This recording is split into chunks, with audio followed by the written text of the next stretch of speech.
வெள்ளை தாமரையில் வீற்றிருப்பாய் எங்கள் உள்ள கோவிலிலே உறைந்து நிற்பாய். வெள்ளை தாமரையில் வீற்றிருப்பாய் எங்கள் உள்ள கோவிலிலே உறைந்து நிற்பாய்.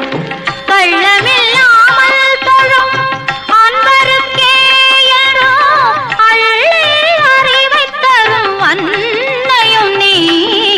வாணி சரஸ்வதி மாதவி பாரதி வாகதீஸ்வரி மாலினி.